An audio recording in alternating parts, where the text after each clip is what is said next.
अस्सलाम वालेकुम मुझे कैसे हैं सब लोग होप से सब ठीक होंगे। आज हम 10th क्लास की फिजिक्स चैप्टर 10 का टॉपिक देखेंगे सुपर कंडक्टिविटी।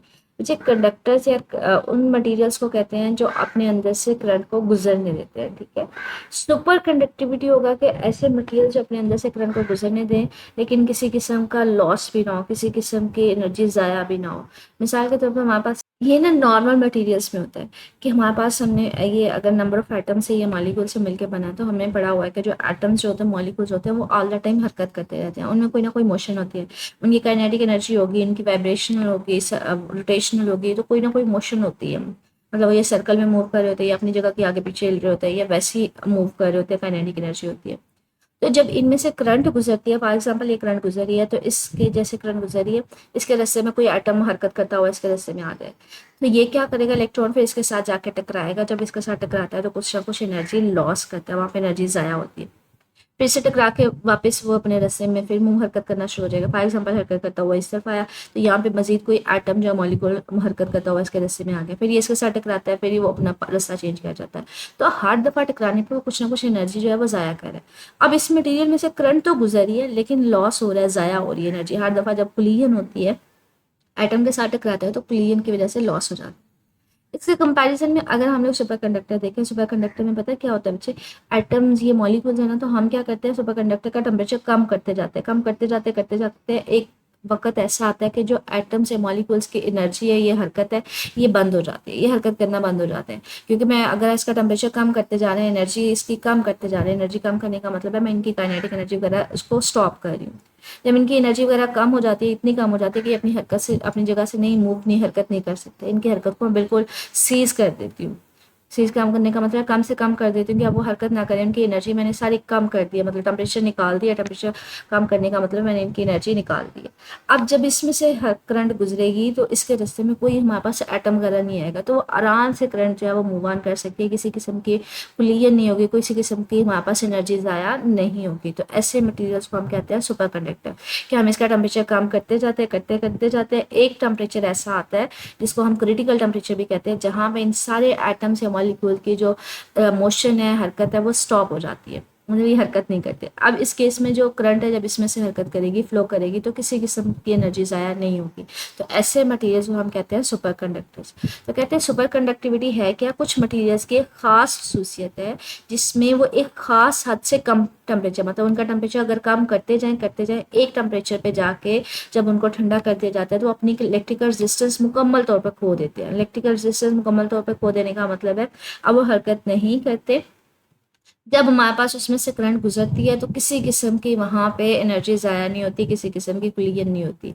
इलेक्ट्रिकल रेजिस्टेंस पता है क्या होती है मुझे, जब कोई करंट गुजरी है, करंट बेसिकली कहते हैं कि इसको हम फ्लो ऑफ इलेक्ट्रॉन्स को कहते हैं, इलेक्ट्रॉन्स के गुजरने को, इलेक्ट्रॉन्स के बहने को हम लोग करंट कहते हैं। ठीक है, तो अब अगर इसमें से करंट गुजरी है तो अगर इसके रास्ते में कोई एटम आ गया, इसके टकराया, तो इसको रेजिस्टेंस कहते हैं। ठीक है, एनर्जी ज़ाया हुई, फिर वो इसके रास्ते में कोई एटम आ गया, फिर अगर वो टकराया, तो बेसिकली जो होती है ना हमारे पास रेजिस्टेंस, वो होती है opposition to the flow of electrons, या फिर हम कह सकते हैं मुखालिफ जो हमारे पास इलेक्ट्रॉन्स के जब जिस सिमत में बह रहे होते हैं उसके मुखालिफ जो हमें फोर्स लग रही होती है। जब ये देखे बच्चे इसके साथ टकरा रहा है तो एनर्जी ज़ाया हो रही है ना, अब ये इसके साथ टकरा रहा है तो इसको हम रेजिस्टेंस कहते हैं। अब अगर मैंने इसका टेम्परेचर कम कर दिया, इतना कम कर दिया कि उनकी हरकत जो है वो बिल्कुल बंद हो गई है, तो यहाँ पे अब करंट गुजरी है किसी किस्म के लॉस की, किसी किस्म की एनर्जी ज़ाया होने के बगैर, तो हम कहते हैं यहाँ पे आपके पास रेजिस्टेंस क्या होती है, जीरो हो जाती है। ठीक है, तो सुपर कंडक्टर्स ऐसे कंडक्टर्स होते हैं जिसमें अगर टेम्परेचर कम करते जाएं एक वक्त ऐसा आता है कि रेजिस्टेंस बिल्कुल ख़त्म हो जाती है, उनकी रेजिस्टेंस बिल्कुल जीरो हो जाती है। तो इस हरकत में क्या होता है, करंट जो होती है वो किसी किस्म की अपनी एनर्जी ज़ाया किए बगैर बहता रहता है, मतलब बच्चे किसी किस्म की कुलियन टकराव ही नहीं हो रहा, किसी के साथ टकरा ही नहीं रहा, तो एनर्जी ज़ाया तो होगी ही नहीं, तो वो तो उसी के एनर्जी ज़ाया किए बगैर बहता रहता है, मतलब इलेक्ट्रॉन हरकत रहते हैं। ठीक है, तो जिसकी वजह से हम कहते हैं सुपर कंडक्टर जो है वो बहुत मौसर है, क्योंकि यहाँ पे किसी किस्म की एनर्जी ज़ाया नहीं होती। यहाँ पे अगर करंट फ्लो कर रही है नॉर्मल में, जब वो टकराएगा एनर्जी ज़ाया होगी, फिर टकराएगा किसी एटम के साथ, उसके रिश्ते में अगर कोई एटम आ जाता है एनर्जी ज़ाया होती है, तो काफ़ी हद तक एनर्जी इनकी यहाँ पे ही ज़ाया हो जाती है। लेकिन सुपर कंडक्टर्स में आपके पास किसी किस्म की एनर्जी ज़ाया नहीं होती, जो इलेक्ट्रॉन्स होते हैं वो एनर्जी ज़ाया के बगैर ही बहते रहते हैं। ठीक है, मतलब हरकत करते रहते हैं। कहते हैं हमारे पास, अगर हम कहेंगे सुपर कंडक्टिविटी काम किस तरह से करती है, मतलब इसको ग्राफ के जरिए समझाएं। कहते हैं सुपर कंडक्टर्स में ना इलेक्ट्रॉन्स का कोई टकराव नहीं होता, जैसे मैंने आपको यहाँ पे ये दिखा भी रही हूँ फिगर में कि वो सीधे हरकत करते रहते हैं, मतलब किसी किस्म का वो टकराते ही नहीं है, किसी के साथ टकराएंगे तो एनर्जी ज़ाया होगी ना, वो टकराते ही नहीं है। कहते हैं अगर टकराते ही नहीं है तो इसलिए किसी किस्म की रेजिस्टेंस नहीं होती, बगैर किसी रेजिस्टेंस के वो बहता रहता है। कहते हैं हम इसको एक ग्राफ के जरिए, एक शक्ल के जरिए देखते हैं कि मिसाल के तौर पर हमने अलॉन्ग दी एक्स एक्सिस जो है ना, हमने टेम्परेचर ले लिया हुआ है, अलॉन्ग दी वाई एक्सिस हमने क्या ली हुई है, रेजिस्टिविटी ली है, मतलब रेजिस्टेंस ली हुई है, ठीक है, मतलब कितनी उसको रेजिस्टेंस फेस करनी पड़ रही है। कहते हैं आपके पास नॉर्मल मेटल में क्या होता है कि अगर आपके पास ये स्टार्ट में देखिए आपके पास उसका कुछ ना कुछ टेम्परेचर भी है और यहाँ पे स्टार्ट में उसकी कुछ ना कुछ रेजिस्टेंस भी है। अगर आप उसका टेम्परेचर कम करना शुरू करें, मतलब एटम्स की एनर्जी कम करना शुरू करें, तो उनकी ये देखें टकराने की जो कैपेसिटी है वो भी कम होती जाएगी, वो कम टकराएंगे, उनकी रेजिस्टेंस भी कम होगी। टेम्परेचर कम करते करते करते करते उनकी रेजिस्टेंस भी कम होती जाती है, लेकिन टेम्परेचर जीरो करेंगे स्टिल यहाँ पे कुछ ना कुछ रेजिस्टेंस उनकी होगी। लेकिन सुपर कंडक्टर्स में क्या होता है कि सुपर कंडक्टर्स में अगर स्टार्ट में टेम्परेचर है और स्टार्ट में उनकी कुछ ना कुछ रेजिस्टेंस भी है, अब अगर उनका टेम्परेचर आप कम करेंगे ना तो उनकी रेजिस्टेंस ये देखिए कम होती जा रही है, रेजिस्टेंस भी कम हो रही है, टेम्परेचर भी कम हो रहा है, मजीद कम करते जाएंगे एक टेम्परेचर ऐसा आएगा कि जहाँ पे बिल्कुल उनकी मोशन जो है एटम्स की या मॉलिक्यूल्स की बंद हो जाती है, किसी किस्म के वो मूवमेंट नहीं करते, हरकत नहीं करते, वहाँ पे जो इलेक्ट्रॉन्स है बगैर किसी रेजिस्टेंस के फ्लो करेंगे, मतलब किसी किस्म की रेजिस्टेंस नहीं होगी। तो कहते हैं कम टेम्परेचर कम करते जाते एक खास टेम्परेचर पे जाके ना उनकी रेजिस्टेंस बिल्कुल जीरो हो जाती है। अब यहाँ पे देखिए, यहाँ पे टेम्परेचर तो ये है लेकिन रेजिस्टेंस बिल्कुल जीरो हो गई है, ठीक है। तो हम कहते हैं हमारे पास क्या होता है, सुपर कंडक्टर्स मेटल्स के लिए हमने एक ग्राफ बनाया हुआ है, तब्दीली को हमने जाहिर किया हुआ है। सुपर कंडक्टर्स में क्या होता है, टेम्परेचर कम करते करते एक टेम्परेचर ऐसा आता है जिसको क्रिटिकल टेम्परेचर कहते हैं, ठीक है। सी का मतलब होता है क्रिटिकल, टी का मतलब होता है टेम्परेचर, ठीक है। क्रिटिकल सी से स्टार्ट होता है इसलिए इसको टी सी से रिप्रेजेंट करते हैं, ठीक है। कहते हैं यहाँ पे क्या होता है कि एकदम से उनकी जो रेजिस्टेंस है वो जीरो हो जाती है, वो बिल्कुल जीरो पे आ जाते हैं। लेकिन नॉर्मल में क्या होता है कि टेम्परेचर कम करने से रेजिस्टेंस कम जरूर होती है लेकिन बिल्कुल जीरो नहीं होती, ठीक है। तो ये दोनों में फर्क होता है।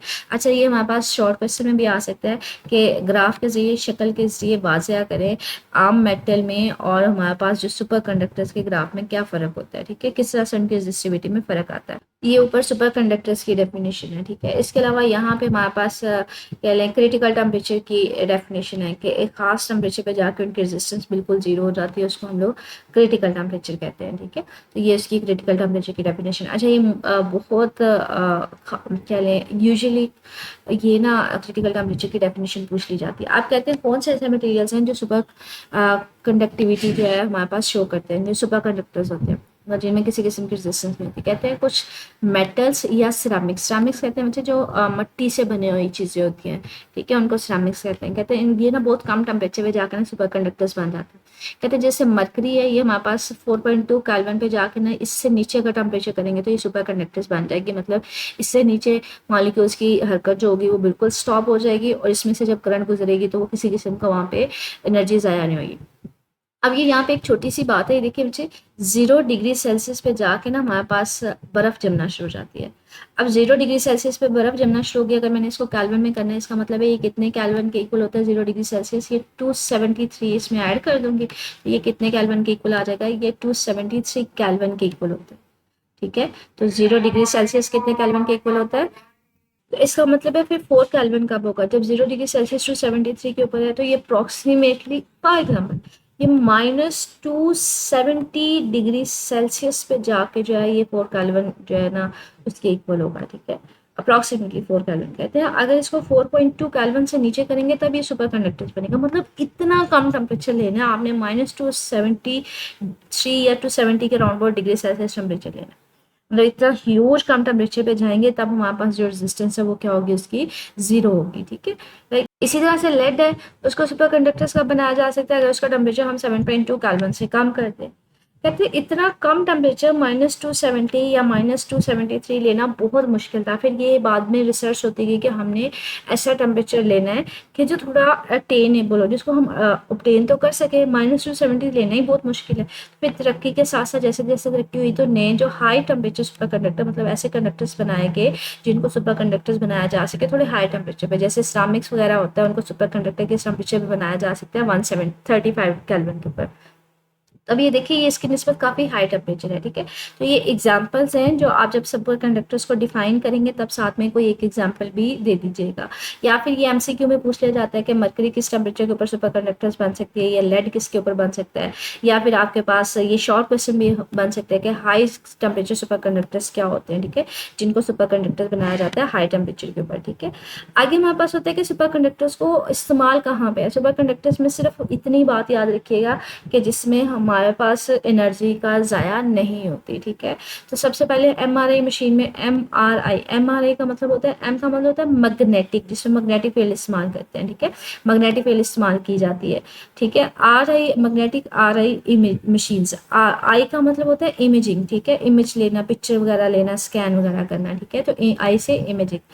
आर का मतलब होता है बच्चे रेजोनेंस, ठीक है, मैग्नेटिक रेजोनेंस इमेजिंग, ये किसकी शॉर्ट फॉर्म है, मैग्नेटिक रेजोनेंस इमेजिंग मशीन्स कहते हैं। इसमें क्या होता है कि आपके पास एक इमेज वगैरह लिया जाता है जिसमें मैग्नेटिक फील्ड को इस्तेमाल करते हो ताकि किसी किस्म की एनर्जी ज़ाया ना हो, वहाँ पे हम लोग क्या करते हैं, सुपर कंडक्टर्स को इस्तेमाल करते हैं, ठीक है। हमारे पास ये ना इस तरह की मैग्नेटिक एमआरआई मशीन होती है जिसमें आपने इस तरह का देखा होगा, यहाँ पे एक पर्सन को लेटाया जाता है, उसके इसके अंदर भेजा जाता है ताकि उसके बॉडी का फुल बॉडी इमेज लिया जाए, पूरे जिस्म का इमेज लिया जाता है।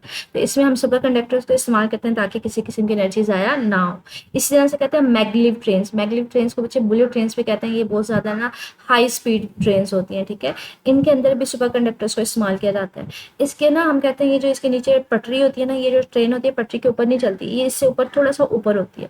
ये इसके ना आगे डिटेल यहाँ पे फिजिक्स होती है कि यहाँ पे आप मैग्नेट्स को इस्तेमाल करते हैं, वहाँ से मैग्नेटिक फील्ड लाइंस गुजरती हैं उन मेटल्स में से, वहाँ से करंट प्रोड्यूस होती है, उनकी मैग्नेटिक फील्ड होती है, तो ये दोनों मैग्नेटिक फील्ड आपस में एक दूसरे को धकेलती हैं, दूर धकेलती हैं, जिसकी वजह से हवा में तैरती हुई चली जाती है, तो इसके ऊपर नहीं हरकत करती। तो आपने डिटेल में इसकी वर्किंग नहीं देखनी, आपने सिर्फ ये याद रखना है कि हमारे पास क्या होता है कि यहाँ पे भी सुपर कंडक्टर को इस्तेमाल किया जाता है। ये ट्रेन के ऊपर नहीं चलती, इसलिए यहाँ पे किसी किस्म की फ्रिक्शन की वजह से एनर्जी ज़ाया नहीं होती। तो सुपर कंडक्टर्स भी ट्रेन में भी इस्तेमाल किए जाते हैं, ठीक है। कहते हैं जो सुपर कंडक्टर्स ट्रेन में इस्तेमाल की जाती है वो जो ट्रेन होती है ना, वो पटरी से ऊपर ही मुअल्लक रह जाता है, मतलब ठीक है। ये जो ट्रेन होती है ना, ये पटरी के ऊपर नहीं हरकत करती है, पटरी से थोड़ी सी ऊपर होती है, क्योंकि हम इसमें सुपर कंडक्टर इस्तेमाल कर होते हैं। अगर पटरी के ऊपर हरकत करेगी तो बच्चे हमारे पास वहाँ पे फ्रिक्शन रगड़ की वजह से कुछ ना कुछ एनर्जी ज़ाया होती है। तो कहते हैं ये सुपर कंडक्टर जो ट्रेन होती है फ्रिक्शन की वजह से एनर्जी ज़ाया नहीं होती, इसलिए इनकी स्पीड बहुत ज़्यादा होती है। इसी तरह से कहते हैं इसको पार्टिकल, इसकी डिटेल हम लोग वर्किंग नहीं देख रहे, ठीक है, ये डिटेल में आगे फर्दर में भी हम लोग पढ़े अगले चैप्टर्स में, लेकिन अभी सिर्फ यहाँ पे याद रखिएगा कि इसमें भी सुपर कंडक्टर्स को इस्तेमाल किया जाता है, ठीक है। आगे कहते हैं पार्टिकल एक्सेलरेटर। पार्टिकल एक्सेलरेटर कुछ ऐसे डिवाइसेस होते हैं जिसमें हम छोटे पार्टिकल्स का मुतालिया करते हैं, ठीक है। कहते हैं बुनियादी पार्टिकल के मुतालिया का मतलब जो छोटे छोटे पार्टिकल्स होते हैं, जैसे एटॉमिक पार्टिकल्स हो गए, इलेक्ट्रॉन हो गए, प्रोटॉन हो गए, न्यूट्रॉन्स वगैरह हो गए, ठीक है, उनका अगर हमने मुतालिया वगैरह करना होता है तो वहाँ पे हम क्या इस्तेमाल करते हैं, वहाँ पे हम लोग फिर पार्टिकल एक्सेलरेटर, इसमें हम उनको स्टडी करते हैं। कहते हैं इनमें भी सुपर कंडक्टर्स को इस्तेमाल किया जाता है। कहते हैं हमारे पास अब जैसे जैसे तरक्की होती जा रही है तो हम चाह रहे होते हैं कि जो सुपर कंडक्टर है इसके जरिए हम लोग इलेक्ट्रिकल सिस्टम को ज़्यादा अच्छा बना सकें, मतलब सुपर कंडक्टर में एनर्जी ज़ाया नहीं होगी, करंट ज़ाया नहीं होगी। तो हम चाह रहे हैं कि जो हमारे जो एडवांसमेंट होती जा रही है उसमें हम सुपर कंडक्टर्स को इस्तेमाल करें। अच्छा, ये कंप्लीट तो लॉन्ग क्वेश्चन बन सकते हैं, सुपर कंडक्टर के ऊपर तफसीली नोट आ सकते हैं, सुपर कंडक्टर्स के बारे में पूछा जा सकता है, वो किस तरह से वर्किंग करते हैं, उसको ग्राफ के जरिए शो करना, या फिर हमारे पास मिसालें उसकी है कौन से मटीरियल शो करते हैं, या फिर उसकी एप्लीकेशन। अलग से शॉर्ट क्वेश्चन में मुझे इसके इस्तेमाल पूछे जा सकते हैं, आपसे हाई टेम्परेचर सुपर कंडक्टर पूछा जा सकता है, आपसे ये मैंने कहा था ये एग्जाम्पल्स में आप इसको साथ लिख सकते हैं, या फिर ये एमसीक्यू में आ सकती हैं, ठीक है। इसके अलावा क्रिटिकल टेम्परेचर की डेफिनेशन पूछी जा सकती है, आपसे किस तरह से वर्किंग करती है नॉर्मल सुपर कंडक्टर को ग्राफिकली दोनों में फ़र्क लिखें, ये पूछा जा सकता है। सुपर कंडक्टर्स की तरह पूछी जा सकती है, करना आपने पूरा ही है। ओवरऑल तो ये लॉन्ग क्वेश्चन में आ सकते हैं, लेकिन इसमें छोटे छोटे शॉर्ट क्वेश्चन जैसे मैंने आपको बताया वो बन सकते हैं। मजीद कुछ पूछना हो मुझे कमेंट सेक्शन पूछ लीजिएगा। ओके, अल्लाह हाफिज़।